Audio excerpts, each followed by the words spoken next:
শুভ সকাল গাইস।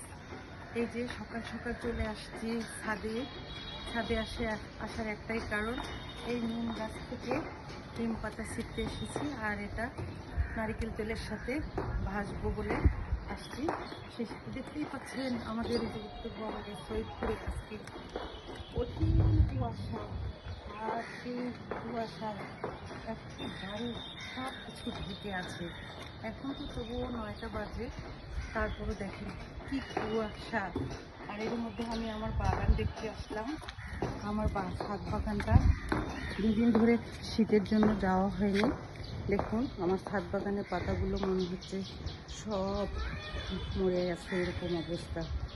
আজকে ছাদ বাগানে যাব এবং ছাদ গাছগুলোতে পানি দেব।